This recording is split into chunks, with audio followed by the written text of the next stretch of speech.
नमस्कार, आपका स्वागत है फटाफट खबरों में। मैं हूं आपके साथ भावना रनौत। आज हम लेकर आए हैं उत्तराखंड के हर छोटे बड़े शहर की सबसे तेज और ताजा खबरें। तो चैनल को सब्सक्राइब कीजिए और वीडियो कहां से देख रहे हैं कमेंट बॉक्स में जरूर बताएं। उत्तराखंड में कांग्रेस को एक और बड़ा झटका। प्रदेश महासचिव महेश शर्मा ने थामा बीजेपी का दामन। उत्तराखंड कांग्रेस प्रदेश में लगातार कमजोर होती जा रही है। पार्टी को एक के बाद एक झटके लगते जा रहे हैं। प्रदेश कांग्रेस में इस्तीफे रुकने का नाम ही नहीं ले रहे हैं। कार्यकर्ताओं की नाराजगी बढ़ती जा रही है। इसके चलते नेता बीजेपी का दामन थामते जा रहे हैं। अब कांग्रेस के प्रदेश महासचिव और 2022 में कांग्रेस के टिकट पर कलाडूंगी विधानसभा सीट से विधायक का चुनाव लड़ चुके महेश शर्मा ने कांग्रेस से इस्तीफा दे दिया। उन्होंने भाजपा का दामन थाम लिया है। उत्तराखंड में झोंके के साथ हवा चलने का अनुमान। मौसम विभाग ने जारी किया ओलावृष्टि का येलो अलर्ट। उत्तराखंड में रविवार को झोंकेदार हवाओं के साथ बारिश और ओलावृष्टि की संभावना है। मौसम विज्ञान केंद्र ने पर्वतीय जिलों में बिजली चमकने के साथ 40 किलोमीटर प्रति घंटा की रफ्तार से झोंकेदार हवाओं और ओलावृष्टि का येलो अलर्ट जारी किया है। देहरादून, उत्तरकाशी, चमोली, रुद्रप्रयाग, बागेश्वर, पिथौरागढ़, टिहरी, पौड़ी, अल्मोड़ा, नैनीताल और चंपावत के कुछ इलाकों में हल्की बारिश हो सकती है। इससे गर्मी से राहत मिलने की संभावना है। प्रदेश में अगले 3 दिनों तक मौसम में इसी प्रकार का बदलाव देखने को मिलेगा। उत्तराखंड में 1 अप्रैल से लागू होंगे नए नियम। अब बिजली कनेक्शन जल्दी मिलेगा, बिल हिंदी में आएगा। उत्तराखंड में बिजली उपभोक्ता को नया कनेक्शन लेने के लिए अब ज्यादा इंतजार नहीं करना होगा। उन्हें कनेक्शन जल्दी मिलेगा और बिजली का बिल हिंदी में आएगा। केंद्रीय विद्युत मंत्रालय के इलेक्ट्रिसिटी अमेंडमेंट रूल 2024 को उत्तराखंड विद्युत नियामक ने प्रदेश में लागू कर दिया है। 1 अप्रैल से नए नियम लागू होने जा रहे हैं। नए नियमों के मुताबिक अगर कोई उपभोक्ता नए बिजली कनेक्शन के लिए आवेदन करता है तो महानगरीय क्षेत्रों में 3 दिन के भीतर बिजली कनेक्शन देना होगा। पालिका व नगर पंचायत क्षेत्र में 7 दिन के भीतर बिजली कनेक्शन देना होगा। ग्रामीण क्षेत्रों में 15 दिन में कनेक्शन देना होगा। पहले सभी के लिए न्यूनतम 15 दिन तय थे। स्टार प्रचारक उत्तराखंड भाजपा के पीएम मोदी के बाद योगी की सबसे ज्यादा डिमांड। उत्तराखंड की 5 लोकसभा सीटों पर प्रचार के लिए सबसे ज्यादा डिमांड प्रधानमंत्री नरेंद्र मोदी और उत्तर प्रदेश के मुख्यमंत्री योगी आदित्यनाथ की है। पार्टी के इन सुपरस्टार प्रचारकों के बाद केंद्रीय गृह मंत्री अमित शाह, रक्षा मंत्री राजनाथ सिंह, सड़क परिवहन एवं राजमार्ग मंत्री नितिन गडकरी की सबसे अधिक मांग है। 5 सीटों पर उतारे गए प्रत्याशी कम से कम अपने चुनाव क्षेत्रों में इन सभी नेताओं की जनसभाएं कराने जाने के लिए जोर लगा रहे हैं। हरिद्वार ऋषिकेश में उमड़ा पर्यटकों का सैलाब। जाम हुआ शहर, रेंग रेंग कर चले वाहन।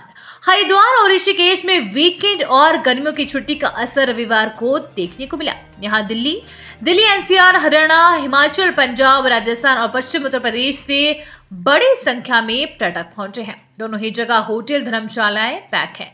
वहीं सड़कों पर जाम से पर्यटकों को 2-4 होना पड़ा। हावे इस कदर जाम दिखे कि बाहर रेंग रेंग कर चलते नजर आए। शनिवार से ही हरिद्वार में गंगा स्नान के लिए यात्री आना शुरू हो गए थे। रविवार को भीड़ और बढ़ गई है। शहर के होटल, धर्मशाला सब पूरी तरह से पैक हो गए हैं।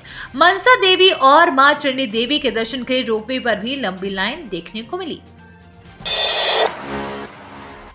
मेरठ से मां और भाई के साथ सिद्धबली दर्शन के लिए आया युवक नदी में डूबने से मौत।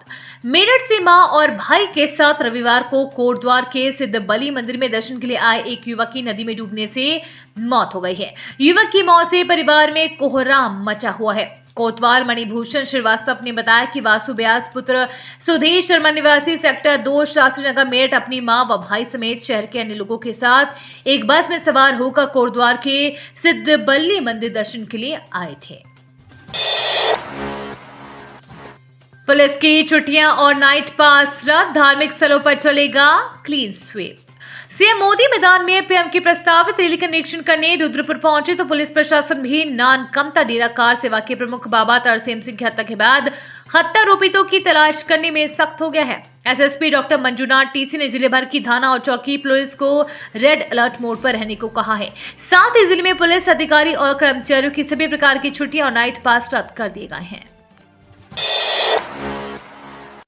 सैलानियों के लिए 1 अप्रैल को खुलेंगे गंगोत्री नेशनल पार्क के गेट। यहाँ होता है दुर्लभ जीवों का दीदार।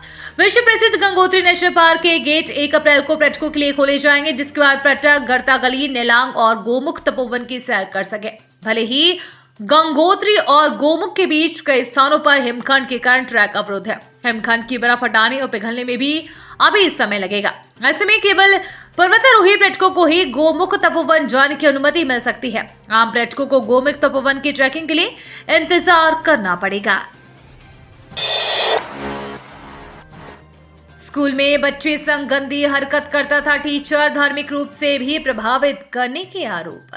चमोली जिले के एक सरकारी प्राथमिक विद्यालय में तैनात सहायक अध्यापक निशात अहमद सिद्दीकी पर कक्षा 3 में पढ़ने वाली बालिका से अश्लील हरकत करने के साथ ही धार्मिक रूप से प्रभावित करने का मामला प्रकाश में आया है। छात्र के स्वजन की शिकायत के बाद मामले में आरोपित शिक्षक को विद्यालय से हटाकर खंड शिक्षा अधिकारी को जांच सौंपी है। खंड शिक्षा अधिकारी जोशीमठ को शिकायती पत्र सौंपकर बालिका के स्वजन ने आरोप लगाया है कि आरोपित शिक्षक कई बार बालिका के साथ अश्लील व आपत्तिजनक व्यवहार करने के साथ धार्मिक रूप से भी प्रभावित करने का प्रयास करता है। इस विद्यालय में ये एकमात्र शिक्षक ही तैनात है। उत्तराखंड में पल पल पग पग जिंदगी पर मौत का झपट्टा। कईयों के आशाएं उजड़े तो कई घरों के बुझे चिराग। उस मां पर क्या बीतती होगी, उसकी क्या स्थिति होगी जिसके कलेजे के टुकड़े को गुलदार अथवा बाघ ने मार डाला हो। उस परिवार की क्या मनोदशा होगी जिसके कमाऊ पुत्र को किसी वन्यजीव ने छीन लिया हो। उस किसान की क्या स्थिति होगी जिसके खेतों में खड़ी फसलों को जंगली जानवरों ने चौपट कर डाला हो। जीवन भर पाई पाई जोड़कर अपने आशियाने बनाए हो, यदि हाथी ने उजाड़ दिया हो तो उस परिवार पर क्या बीतती होगी। वन्य जीवों के हमलों से त्रस्त 71.05% वन भूभाग वाले उत्तराखंड में ऐसे तमाम प्रश्न हर किसी को सोचने पर विवश कर देती हैं। यक्ष प्रश्न तो ये है कि आखिर वन्य जीवों के हमलों से जनमानस को कब निजात मिलेगी। उत्तराखंड में बड़ा हादसा, टाटा सुमो खाई में गिरी, 3 लोगों की दर्दनाक मौत, 10 घायल, रेस्क्यू ऑपरेशन जारी। रविवार को उत्तराखंड में दर्दनाक सड़क हादसा हो गया। टाटा सुमो वाहन हादसे का शिकार हो गया, जिसमें 3 लोगों की मौत हो गई है और 10 लोग घायल हो गए हैं। जानकारी के मुताबिक टिहरी जिले में तहसील गजा के दुवाकोटी के पास एक टाटा सुमो खाई में गिर गई। हादसे में 3 मृतक और 10 घायल हैं। शवों को खाई से निकालने में पुलिस टीम सहित सारे लोग भी जुटे हुए हैं। घायलों को गजा स्वास्थ्य केंद्र में उपचार के लिए भेजा जा रहा है। केस में मिली लाश, लिव इन में रह रहे प्रेमी ने प्रेमिका को मार डाला। देहरादून के जंगल में ठिकाने लगाया शव। देहरादून में लिव इन में रह रहे एक प्रेमी द्वारा प्रेमिका की हत्या का मामला सामने आया है। प्रेमी ने प्रेमिका की पहले तो बेरहमी से हत्या की, उसके बाद शव को एक सूटकेस में बंद कर देहरादून में आशा रोडी के जंगल में ठिकाने लगा दिया। रविवार को पुलिस ने जंगल से सूटकेस के अंदर से लड़की का सड़ा गला शव बरामद किया है। एसएसपी अजय सिंह ने मामले का खुलासा किया। उन्होंने बताया है कि पुलिस ने आरोपी राशिद पुत्र मुरसलिन निवासी बागोवाली थाना नई मंडी जिला मुजफ्फरनगर को गिरफ्तार कर लिया। ये थी आज की फटाफट खबरें। हम मिलेंगे अगले बुलेटिन में, तब तक के लिए धन्यवाद और जय हिंद।